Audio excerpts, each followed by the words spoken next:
Hi, good evening. My New Year's visit to the shrine made me just think to speak on my relationship, or Shinto, which is the original Japanese religion, which only exists in Japan. I was introduced to it very soon upon arriving to Japan 20 years ago. So I immediately realized it was similar, almost exactly the same as paganism from Europe. I'm not English, I'm not Anglo-Saxon. I get, obviously, people assume that I am all the time. So my language, my native tongue is much more ancient than English. So you can imagine, therefore, I naturally have an affinity with the ancient religions, with pre-Christian religions, because they naturally tie in with the innate knowledge of my language and so on. That aside, a lot of people from my ethnicity and my culture, they do adhere to Christianity. It makes sense to them. And I do understand why, because obviously paganism is it's quite a, you could say, primitive religion. There's no oppressive elements in it to me. It's non-materialistic, it's respect of nature, seasons, and all of these basic things that you would imagine are basic. Where it lacks, I've realised, is it doesn't address issues such as the flaws of human nature. If you need advice, that kind of thing, Christianity is much better, or Islam's probably, because you can get advice, they have books and things like that. For me personally, those monotheistic religions, they have never sat well with me. And obviously, almost all religions agreed that, there's a higher power, that's the basis. So, obviously I do. And yeah, in Europe, we call it paganism.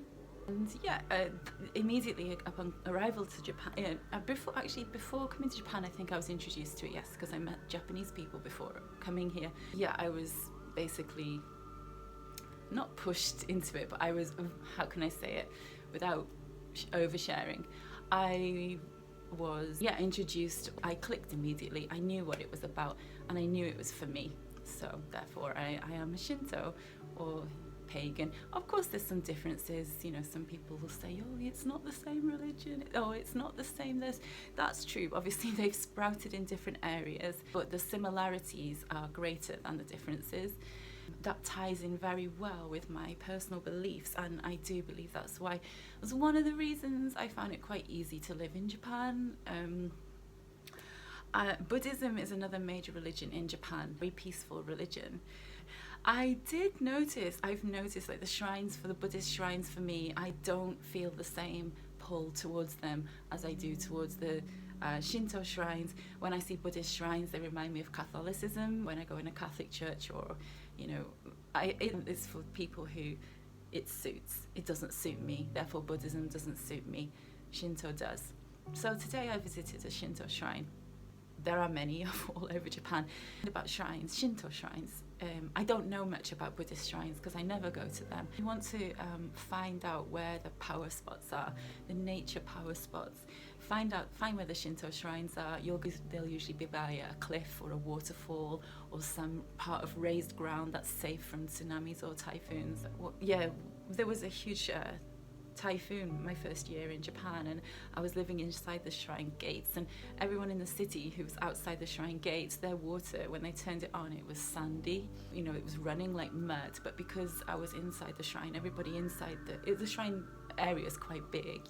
They have huge apartment blocks inside the shrine area, but anyone inside the shrine area, their water was not affected, because it slightly raised ground means that just a safer bet. And one final point I wanted to mention the focus of the nature. Perhaps I regard them as power spots. I definitely do feel a huge sense of receiving energy from the locations of the shrines. No further than the ley lines in Europe. The ancient Celts, they believed that there were lines of energy under the ground. They placed stones where the ley lines were. It's not the same. Don't confuse with tectonic plates. It's not the plates. We're not talking about that. Just lines of energy drawn from nature. And the standing stones, which you will see in all Celtic regions, you will find them in Wales, you will find them in northern France, anywhere where Celts existed. pagans existed, you will find them, and they look similar to Stonehenge. So therefore I believe that obviously Stonehenge is related to that. And the stones from Stonehenge come from Wales. So can you imagine the ancient, I think Stonehenge is in Salisbury, right, which is miles away from Wales, but they felt it was that important to use the rocks from Wales to build Stonehenge. But anyway, the ley lines around that people could feel energy or reviving power. That's what I get from the shrines.